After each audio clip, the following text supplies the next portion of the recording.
Hey there guys, this is Chauncey J. Kent, and as you might notice, we are not in Minecraft today. That is actually because I'm going to start a new series to replace the Magic Management one right now. Myself and Steve are having a little bit of trouble getting together and getting things rolling with that, and we're looking for new recording softwares so the sound quality is better, etc., etc. So yeah, don't worry about that. There will be more of that if you really enjoyed that series, and hopefully it'll be a little bit higher quality when it comes back. And we'll do those sporadically when we're able. But for now, this series is going to be the Friday series. So look forward to a lot more of this coming out on Fridays. And so yeah, we'll just go ahead and get right into it. Now, many of you might already be familiar with this game. If you're not, it's called EVE Online. It's a massively multiplayer online game, like so many of the great ones out there. And the publisher has been kind enough to grant recording permission for this particular game.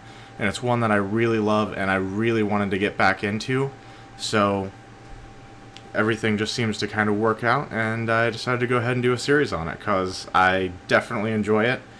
And hopefully you guys will too. So basically what you've got is your player is what they call a capsuleer in the game. And let me just pull up my character sheet here. There we go. And when you first enter the game, you kind of create your character and customize the look of them and pick what faction they're a part of and what their like genetic heritage is and all that nonsense. Basically what that does is it just sets the well, of course it'll set the faction that you're with. My character is actually part of the Caldari. There's also the Galente, the Amar, and the Minmatar Republic available for playable character races currently. Now there's been rumors that they'll be bringing out a fifth one eventually, but those rumors have been going on forever and it hasn't happened yet, so who knows? Maybe one day. But anyway, I kind of liked the sound of the Caldari. They're sort of like a business-oriented, really cutthroat, like Spartan-esque sort of civilization. And you'll kind of notice that in their ship architecture. And they used to be part of the Galente Federation, which is more of a like streamlined and very, very pretty vessels, and then the Caldari kind of break away and they're very much more focused on function than they are form. So they're kind of blocky and edgy, and I just like the look of the vessels a lot better that way. So throughout the series you'll get familiar with the vessels available to the Caldari, and I'll kind of show off some of the other vessels too. I do like the Amar architecture a little bit, but not enough to train the skills necessary to use the ships. Alright, so yeah, so you have your character, and as I said, they're what's called a capsuleer, and that's because your character is basically the pilot of this little capsule thing. And let me show you that here right quick, and that's not entirely what I wanted.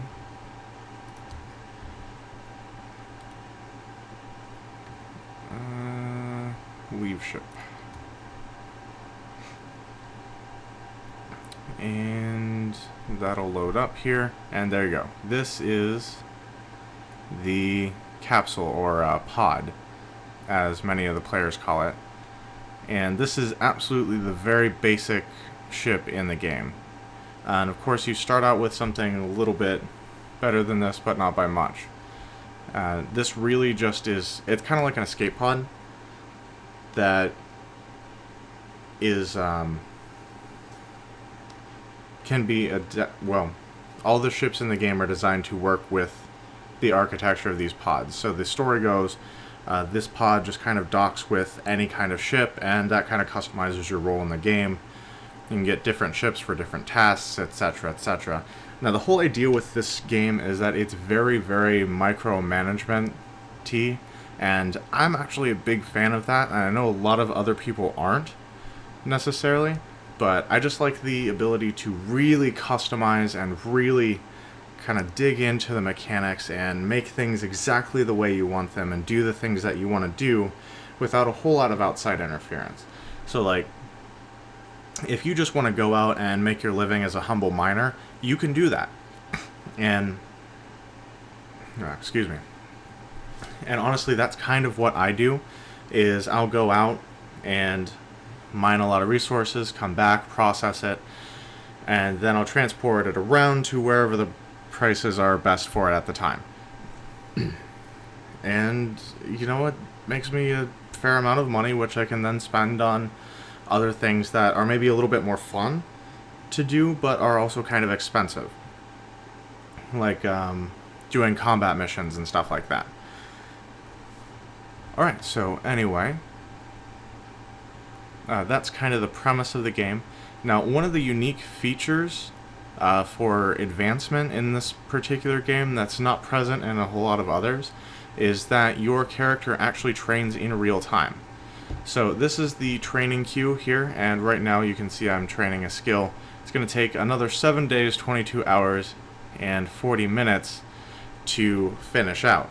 And when it says that, it's not talking game days, it's talking real days. Now, a lot of the skills, when you first put them in, will take like 1 or 2 minutes, and excuse me.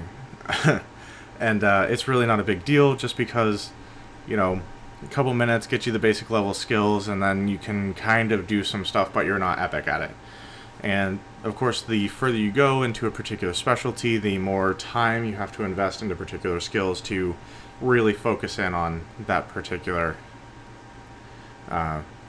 area. So, for instance, like I said, I kind of do the mining thing. That's all going to be in resource processing. Yeah, so we've got astrogeology. It's 5% bonus to mining. Got ice harvesting, but I honestly don't use that very much. Just straight up mining, 5% bonus. Mining upgrades. Helps me fit more stuff on my ship, and you kind of get the idea. And as we go, you got your processing skills, so you can get more back when you process things. And that's just the whole level of complexity for this game. Like, it's not, you just go out, you mine, you come back, and you process it, and it's going to be the same across the board. It depends a lot on your skills and your setup. Like, when you first start out mining, you just have like a regular mining laser, nothing super fancy, and the resources come in kind of slow, but your ship also has a smaller cargo bay, so you don't really notice that you're getting the resources slower until you progress a little bit further in the game. And as you improve your skills, those resources come in faster, and you notice your cargo bay is not big enough, so you have to expand your cargo bay. Eventually you move up into a new ship, maybe something more specialized for mining, and then you start refining it, and you notice that you're not really getting all that you could be getting, so you train your refining skills, and you start looking for refineries that are of a higher quality so you can get a better yield. Then you notice that the companies who own the refineries, like for instance this space station, is owned by the Hysodia Corporation. And so when you go to do any reprocessing, they request a... Okay, well, I don't have anything to reprocess at the moment, and we'll fix that in a minute. But they actually require that you pay a percentage to them for using their facilities. And since you haven't actually sold the minerals yet, they just take some of the minerals to kind of compensate them.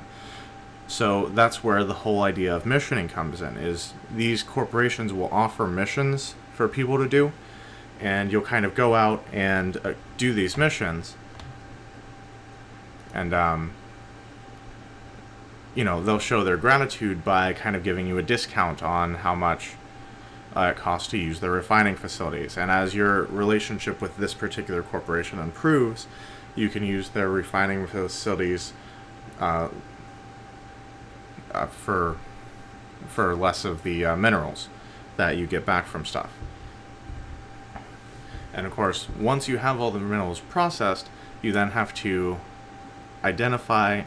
stuff them into a ship, identify where the prices are the best, and then actually fly out there and sell the stuff.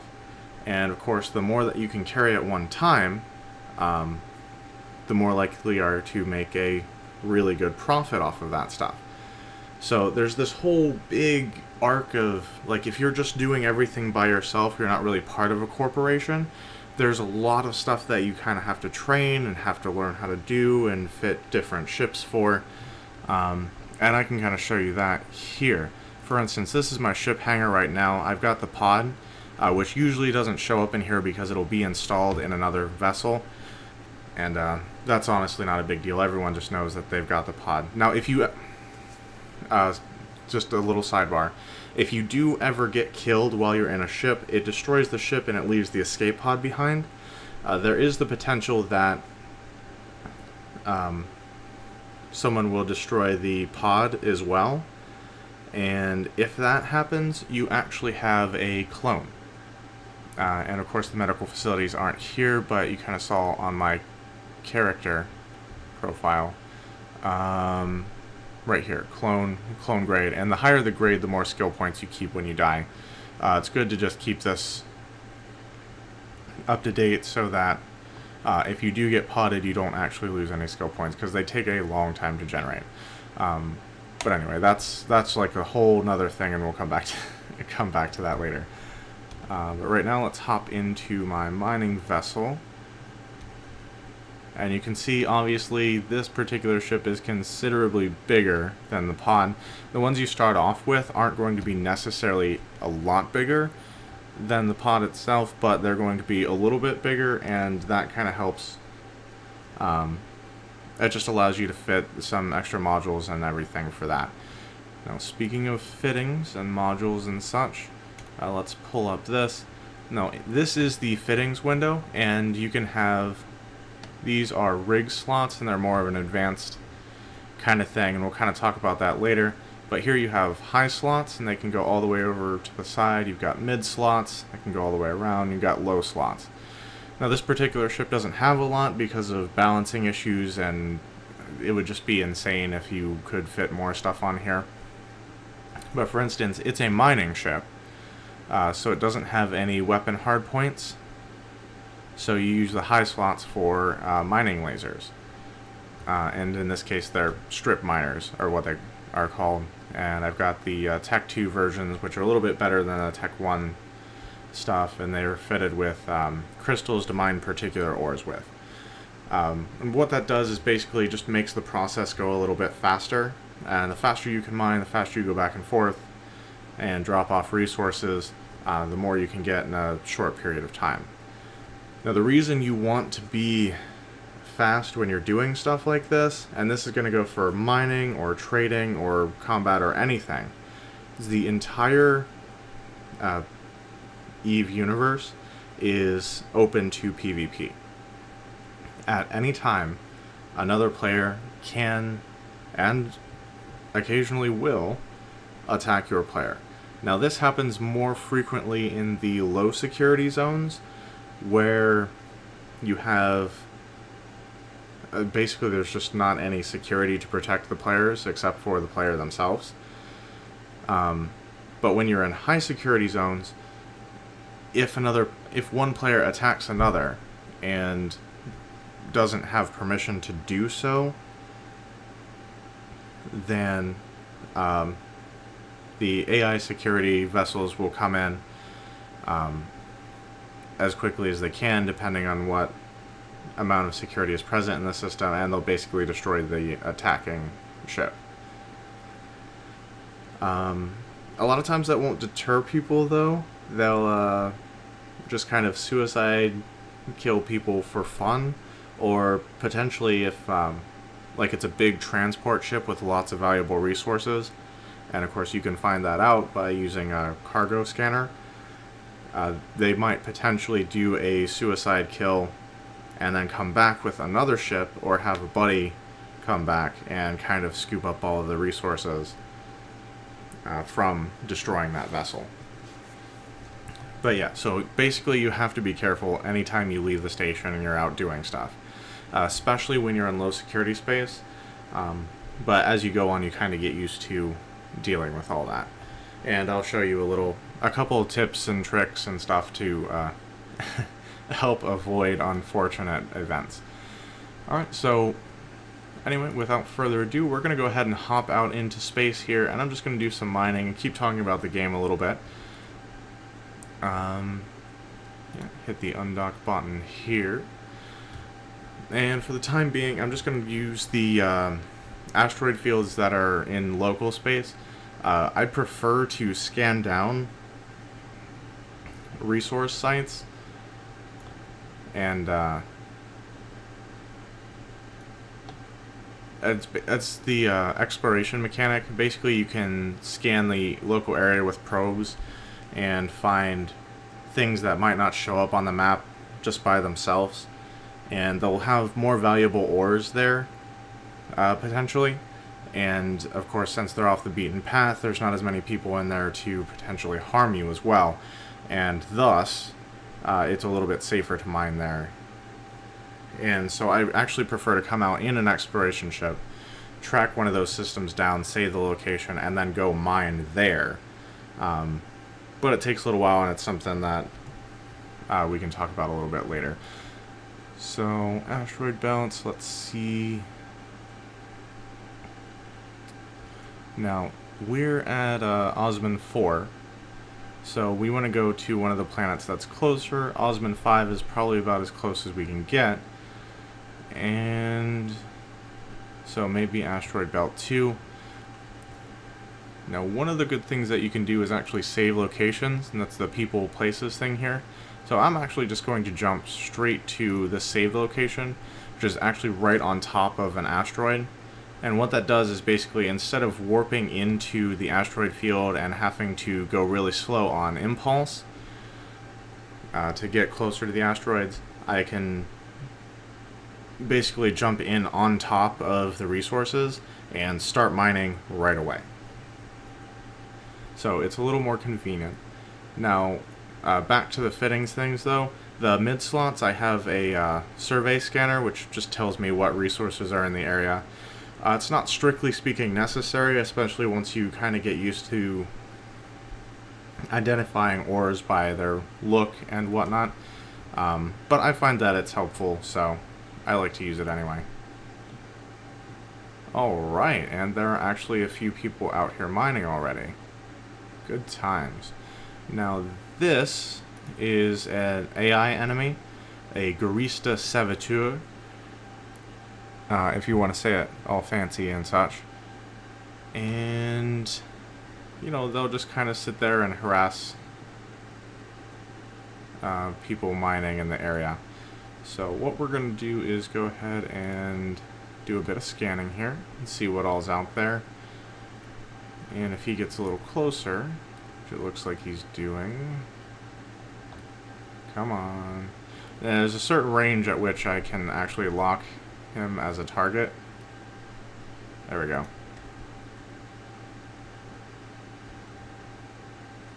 That's ridiculous. Oh, I see, I'm being jammed. Okay. Let's just go ahead and launch these guys. So, now there is a better level of mining drone than the one I'm currently using. However, I like to go ahead and use the less sophisticated mining drones because they take up less space, and I can fit some combat drones in here as well. Stupid thing.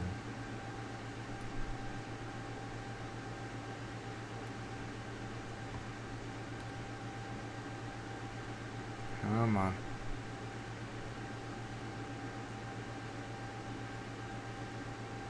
Come on.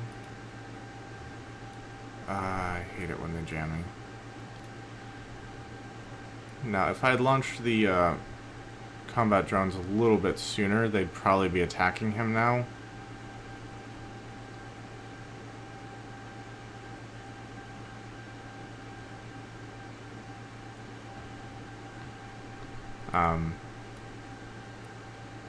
But as it is, that is not the case.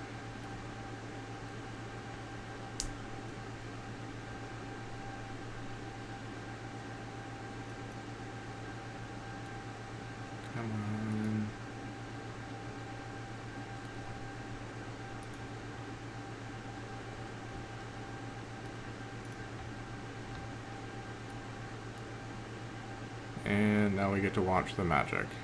So they just destroy him.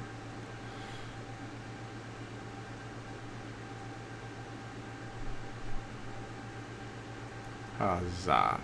Alright, excellent. Now you guys can return to the drone bay.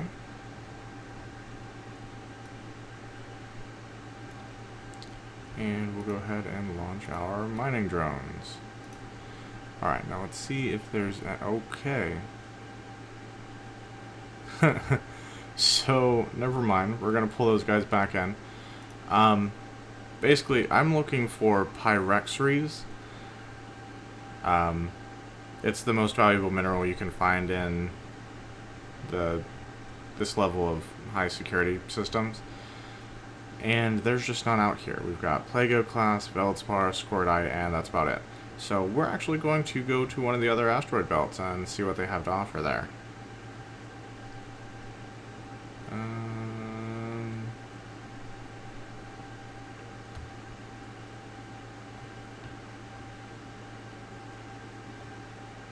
I don't know why Asteroid Belt 2 is unavailable for Warp N,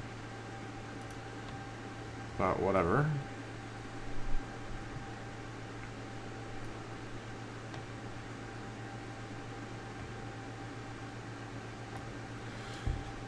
Alright, so yeah, that's kind of what can happen. And of course there is a wreck left behind from that guy that attacked me, and you can look at that on this tab, which I have set up.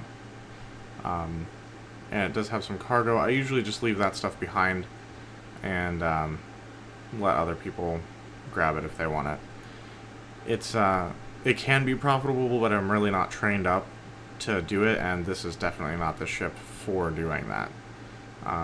They do have ships designed specifically for that kind of thing, and they're basically salvaging ships.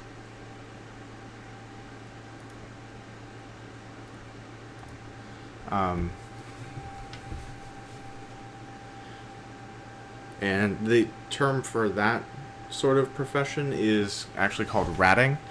It's basically the practice of going out and killing AI enemies and then gathering the cargo and salvaging stuff from them and then selling all of that stuff on the market for a profit. And my goodness, are there just a couple enemies here. Where are those guys? Retriever, not bad. Retriever is actually the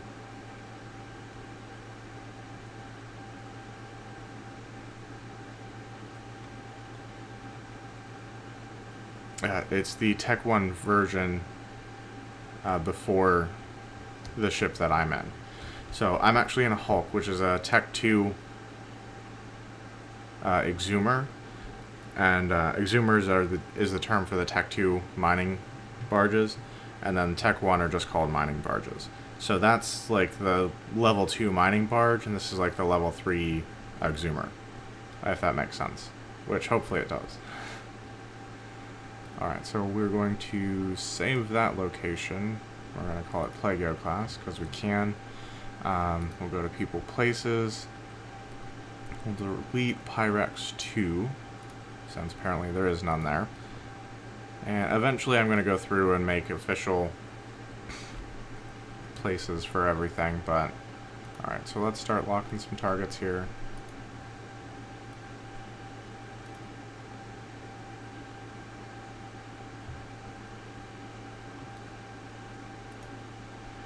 And let's launch our Hornets, and we'll kill these guys off.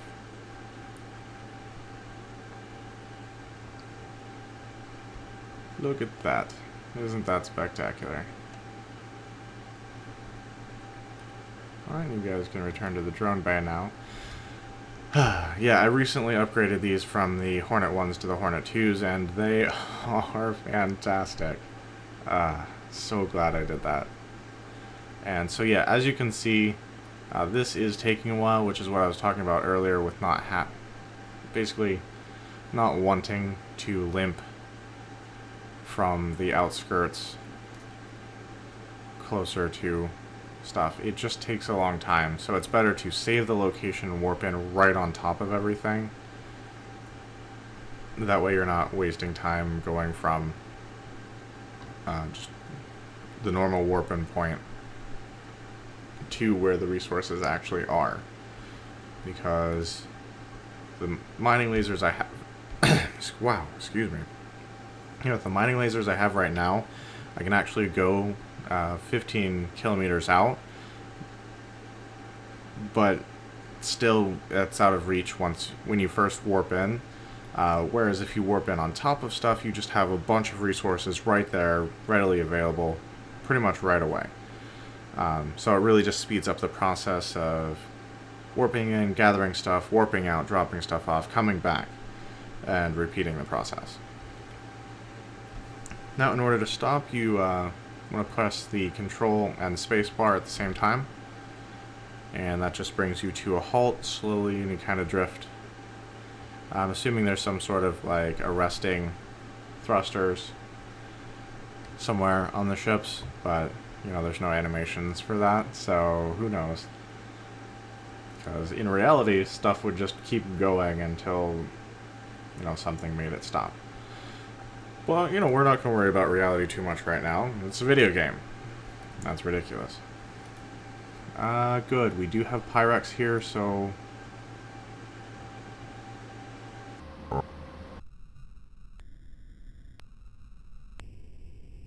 Okay, there we go. Yeah, not sure why I wanted to do that, but... Alright, now we've got our mining drones launched. And... we've got solid Pyrex, we've got regular Pyrex. I just call it Pyrex because it's easier to say. And of course the solid variety is going to be more plentiful with the valuable minerals than the other stuff will be. So like, for instance, Veldspar is not as densely packed with tritanium as the dense Veldspar is. But the dense Veldspar is a little bit better than the concentrated Veldspar. And they switch between dense and concentrated and the regular name and rich and solid, and you eventually just kind of figure out what's better. But it takes a little while, so don't get too frustrated if you guys are just starting out and you're trying to figure out what to work with.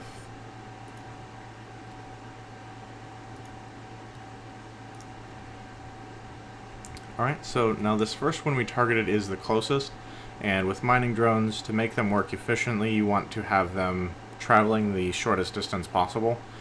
So we'll go ahead and have them mine that one, and then everything else will hit with the mining lasers.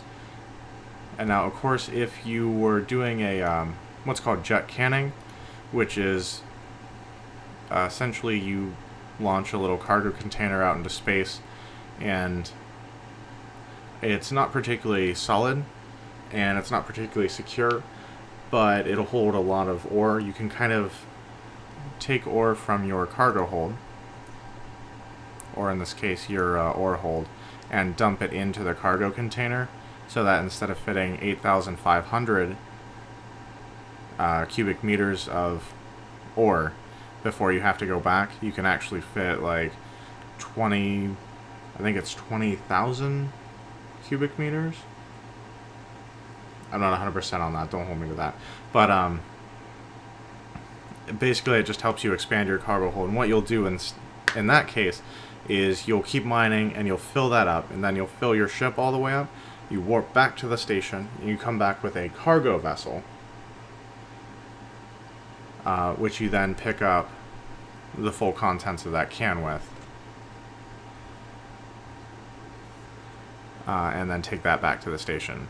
So instead of making 3, 4, 5 trips back and forth, you're only making like 2 trips back and forth.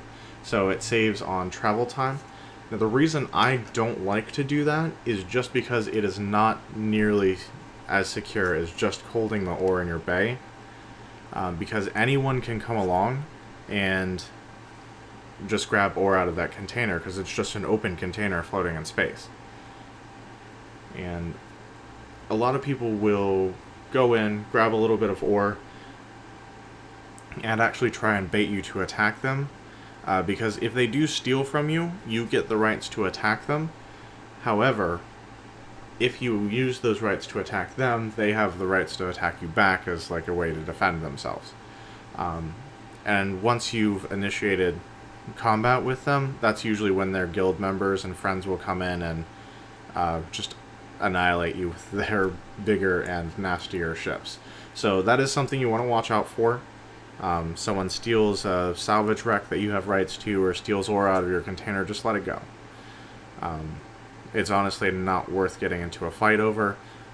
I mean, unless you really, really want to fight them because you think it'll be fun. In which case, have at it. And that's kind of the point of the game. You want to do whatever is going to be fun for you. Like, this is fun for me. I know mining's not everyone's cup of tea. So, there's exploring, there's missioning, there's ratting, which we already mentioned. There's trading, manufacturing, research. You could be a pirate, for crying out loud. Whatever you want. And so it's a pretty cool game. There's a lot to it.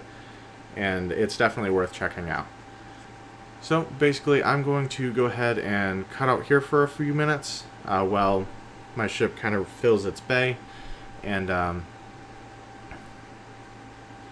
once it's done, we'll come back and I'll kind of show you what happens with the ore once it's all collected and you have it back at the station.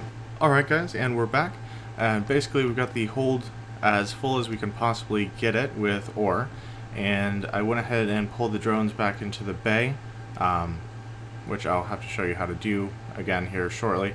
And we are warping back to the Hysodia Corporation station that we're sort of working out of. Now in this particular system I actually have two stations that I work with. One is basically for all my mining equipment and such, and the other one is for other ships, and basically I'm set up there for manufacturing should I ever need to do that, and of course for the medical facilities which aren't present at this particular station, which just allow you to upgrade your clones and such. And my wallet's flashing, which means I probably just got bounties for killing the stuff which are not showing up yet. Okay, well those will come in time. You do get bounties for killing the AI enemies, which is another benefit of ratting. You don't even have to sell the equipment, you can just live off the bounties. I personally find that it takes a lot of time to build up a reasonable money base that way, but you know, some people make a living off of it and they enjoy it and they're good at it, and so more power to them. Alright, so basically once you're back at the station, you pull open your inventory and go to the ore hold here, and what I'm going to do is just take this ore that we mined and drop it into the item hanger. Now once it's in the item hanger, and this is it right here, just kind of stacks here, and then you want to rush back out and go get as much as you can. And you can keep doing this for as long as you have time to do it, or until you get bored with it, or until there's no more of that resource left, or whatever. And once that happens, you go ahead and just reprocess everything. In this case, we're looking at the solid Pyrex, because that's what we... Oh, I see. Okay. Because that's what we have. So we go ahead and do a quote, and it tells you what you're going to get from reprocessing this, like this many of Noxium, which is a material that you can only get from the Pyrexeries in these systems. This much Mexilon, which is something you can get from this or the Plagio class. I can get this much of the Pyrite, which you can get from the Pyrex, the Plagio class, and the Scordite, and this much Tritanium, which is by far the most prevalent mineral in the game, and it's also the most frequently used because that's what they use to make the structure of everything. It's essentially like steel. You just need a lot of it for everything. So you get a lot even from the Pyrex, but you also get it from all the other rocks as well. And Veldspar is the one that will give you just Tritanium. So if you're just starting out and you need something to kind of hammer away on to get you started, the Veldspar and Tritanium thing is not a bad way to go. honestly, it can be very profitable, especially once you kind of get some skills trained up and you really get things going. But at any rate, wow, cannot talk today. You drag this over, and it's going to show you more information. Unrecoverable is the number of resources that, with your current skill level and the quality of the refining facility, they can't actually get back out of the ores. My skills are actually good enough, and the reprocessing facility here is good enough that there's absolutely nothing that is unrecoverable. So that actually increases the efficiency of the mining operations I do. And then here are the whole, like, we're going to take this much for letting you use our refining facility thing I was talking about. So it's so much of each material. And it boils down to 2.69%, which I can improve on by improving my standings with the High Sodia Corporation, which I will eventually do, but it's not super high on my priorities list right now just because they're not taking a whole lot from me. And there's other things that I really need to get trained up to kind of keep up to date with what I'm trying to do. Alright, so let's run back out there, and I'll go ahead and show you some of the things I have installed on this particular ship and tactics that you can use to kind of keep yourself safe while you're doing things like this. And of course, what you'd want to do is before you undock, or even as you're undocking, just pull up your People and Places tab. So as soon as you load up the screen outside, you can right click on your saved location, go warp to within, and then close that while you're warping. And if you really want to jump right into the mining right away, you can actually have your mining drone selected before you even get there. And as soon as you drop out of warp, you can have them unload, come down here, hit your scanner, select your targets, send these guys on their way, and then start mining with these. That's about as fast as I have figured out how to do it yet. And I'm sure there are some just absolute pro players out there who just have this incredibly complicated and amazing system for doing stuff like that, but I don't know what that would be, and I don't want to bother looking it up. So this works for me for now. I don't have any problem with it whatsoever. Alright, and so this is the largest amount. And I was playing with sound off earlier. Sorry about that. It's back on now. Except for the music, because I don't really know what... Oh, wait. Oops. What the rights are for that, necessarily. A lot of games will give you permission to record the game, but then they leave out permission to record the music that's in the game. So that's a little inconvenient, and it's just something to note if you ever decide to do recordings and stuff. Basically, I just play without the music on in most of the games, and that kind of takes care of it. Alright, so there we go. Now, once you're set up, on this particular ship I have what are called shield boosters. Now, it could only fit the civilian modules, which don't give you a whole lot, but it can buy you a couple seconds if there is a suicide attack, so we'll just go ahead and turn both of those on.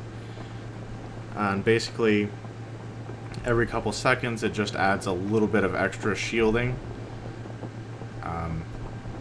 So if you do start getting shot, it'll recharge a little bit faster. And these will use capacitor energy, just like the mining lasers will, but the way I have things set up at this point, it's not that big a deal because the capacitor actually recharges faster than these things altogether can use up energy. And so we never actually run out, which is kind of the point. Now down here I have mining laser upgrades, which just really increase the efficiency of the strip miners I have on top, but they don't require any capacitor energy, and you don't have to turn them on or off or anything, they're just passive. So that's nice. And this is a drone navigation computer, which just makes the drones that I'm using move more quickly. So their travel time is reduced, and thus their mining yield is increased ever so slightly. Obviously, there are actually a couple rigs that I want to put on this eventually as well that will increase the mining drone yield, just their base yield, by a certain percent. And that will help as well and make this a little bit more useful. Alright, but now your best friend for defending yourself while you're out and about is going to be the directional scanner. Now you've got the probe scanner, and we'll talk about that in another episode because that's just a whole complicated thing. But the directional scanner, just set the angle to 360 degrees so it's scanning everywhere around you. You do a scan, and it tells you everything that's within a certain range. Now it's going to be more accurate the closer you set it to you. If you want a little more warning, you can set it a little larger. Honestly, let's go 2,000. And that should give us plenty of warning as far as what's coming. Now right now you can see on here there are 2 retrievers and 3 giant secure containers. Not a big threat. Now if you ever see a battleship or a Tech 3 like battle cruiser kind of thing warping into the system, that's when it's time to pack up your operation and head back to the station, because those are the kinds of ships that get used for suicide attacks in high-sec space. So if you're wanting to avoid those things, you keep the directional scanner up. Every couple seconds, you just click the scan button while your drones and your mining lasers are kind of doing their thing. You've got the shield boosters on just as an extra layer of security in case something pops up that you didn't see, or if AI enemies come in and they start shooting you and you just didn't notice them pop up over on this thing here. And it's just a different way of keeping you safe, and it helps. Now obviously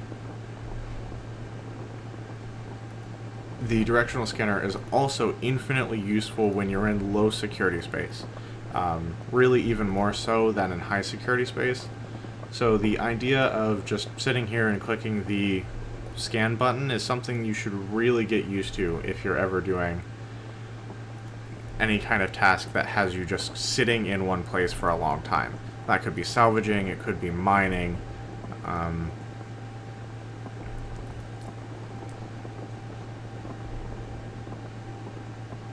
mean, even missioning occasionally will have you sitting in one place for a little bit, but it's not super common for that to happen.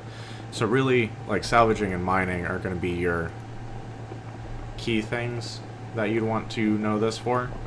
But yeah, just anytime you're sitting in one place, if your ship is doing something and you don't really have to pay attention to it, I mean, yeah, you can kind of watch TV in the background or whatever and just not focus on the game, but people doing that is why the suicide gankers are so set on killing people that mine in high sec, is because they're tired of people making a fortune and not really having to do anything or have any risk associated with that.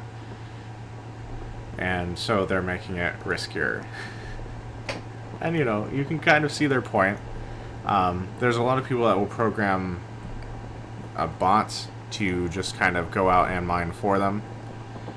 And that's no fun. That just sort of ruins things for everyone. I mean, if you're going to play the game, just play the game. But yeah. So if you are a real person, there are great ways to keep yourself safe. The asteroid is depleted. Oh, well, that's sad. Well, that's why we have this one targeted. The asteroid is depleted. I see. They're all going to be depleted, aren't they? Okay. Well, let's bring these guys back in. Okay. And now that our cargo bay is full, we will warp back to the Hysodia Corporation. And you just go straight to dock, and that takes care of that. If you do get attacked and you need to warp out really quickly, you can right click, go to a planet, go to a station. You can pretty much go anywhere.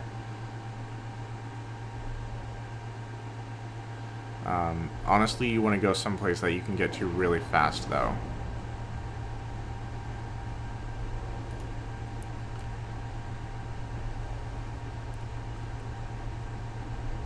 A lot of people have recommended warping to the sun, so you can just kind of like click on it. But I've always had some issues with the idea of warping towards a large ball of burning gas. So yeah, I recommend other locations, but that's just me. Alright, so drag this up into the hangar. Can we do that? No, we can't. But we can do this. And go ahead and do stack all. And we'll head back out. And click on dock, go to people places, so that's loaded up for when we load. And then you kind of see how this whole thing goes, just sort of a rinse and repeat kind of thing. And honestly, this part of the game for me is very relaxing. Now these green things in the background are places that you can scan down, and I can kind of show you that. Here, pull up the probe scanner, you've got this, this, and this that you can scan down. And, oh, these are all ore sites, that's cool. Oftentimes those are not ore sites. They are like greased hideouts and combat sites and stuff like that. So that's actually pretty cool. And I might end up scanning those down here in a little bit. But yeah, that whole system is for another episode, because like I said, there's a lot to it and a lot to talk about. And really, I'm just sort of introducing you to the game and how I play it at this point. And don't want to get too crazy complicated.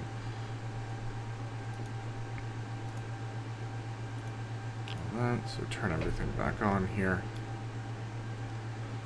We will target these, and these, and these. And then we'll move on to the regular Pyrax.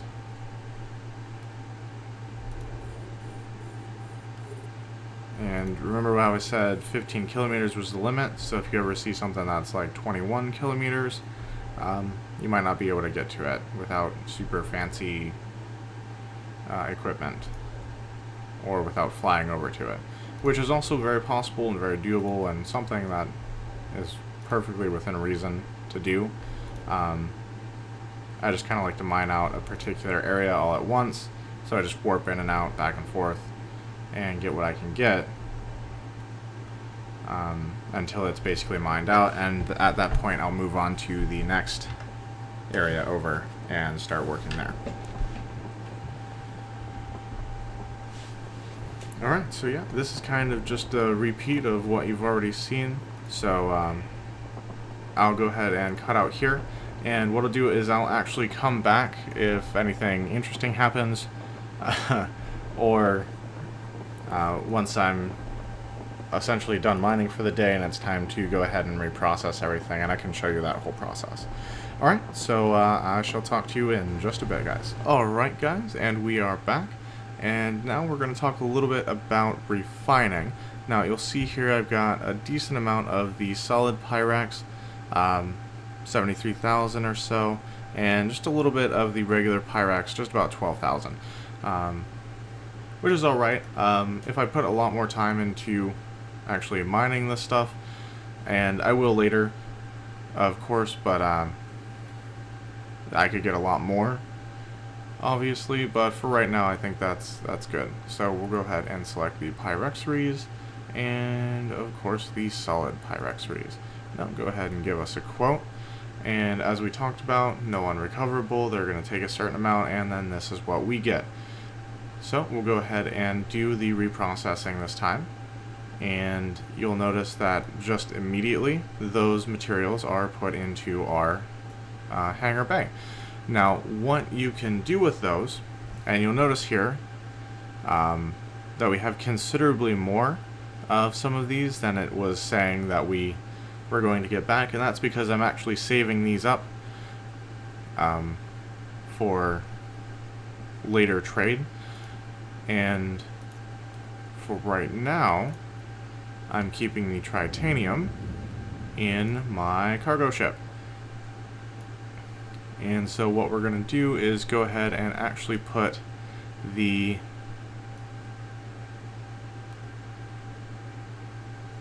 rest of the titanium into these various containers. Now, I've upgraded this ship so that it can carry 39,933.2 cubic meters of cargo. And the best way to do that with minerals anyway, or any other small thing, is to use containers.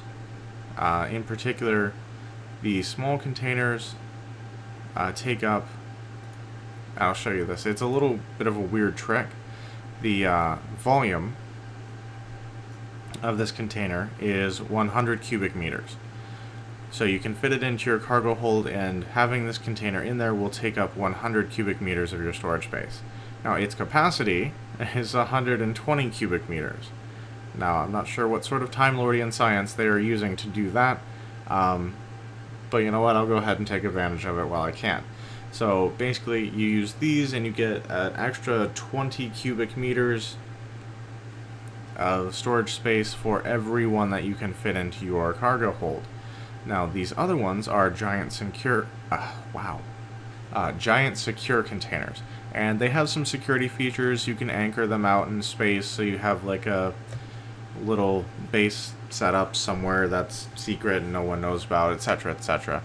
But they have the same quirk, but in greater thing. They will take up 3,000 cubic meters and provide 3,900 cubic meters of storage capacity.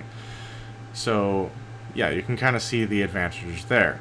And so what I've basically done is put absolutely as many of those giant secure containers in as I could, filled up the rest of the space with these small containers, which I've labeled accordingly, and whatever space is left we'll just dump a couple extra minerals into. And so what I'm doing is systematically filling each of the containers with titanium. So I've got A, B, C, D, E, F, G. I've got quite a few of these ones full. H, I, then we move into J. J is completely full, K is completely full, L is not completely full, so that's where we'll be starting. And basically we'll fill these with as much titanium as we can, and once the ship is full, which will probably take more than we got in this particular mining operation, but more than likely I'll have enough by the next time I record an episode of this particular series. We'll take the ship out and go and trade wherever people are paying the most to acquire titanium. And because we'll have a uniform cargo, we won't have to run back and forth all over the place and manage different things. All we have to do is kind of follow a list and go down the line until we've sold all of what we have, and then we come home and we refill the ship with the next thing, which will probably be titanium again. And basically we'll keep doing that until we have enough of the next resource to completely fill the ship, which would be Pyrex, or not Pyrex, excuse me, the pyrite. And I'll do some calculations and figure out exactly how much of that it will take to completely fill the ship, so we know when to go ahead and take and sell that versus selling just the titanium. But in the meantime, we're building up the pyrite and the mexilon and the noxium just in our cargo hold here on the station, and that's not a big deal at all. Alright, so let's go ahead and go to the atom hangar and start dumping titanium into these cargo containers. Yeah, so you see L, it literally took all of what we just got. and it was fine with that. And there's still lots of room. So it's going to take a little while to fill up the rest of these. But like I said, it's just a matter of really just kind of sitting out there and doing that for more than 30 or 40 minutes. Alright, but yeah, that's kind of how the mining operation goes, typically. And hopefully this has been a decent introduction to EVE Online.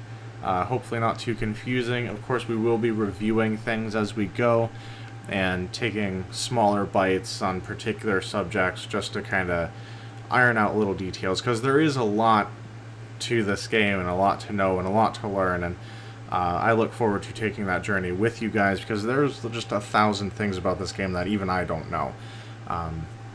And so if you guys know something that I screwed up or that I just didn't know and you do and you want to let me know, feel free to comment. Of course, if you liked this video, go ahead and like. If you're not subscribed, be sure to subscribe. Thank you for watching, guys, and I look forward to seeing you in the next episode. And as always, I'll talk at you later.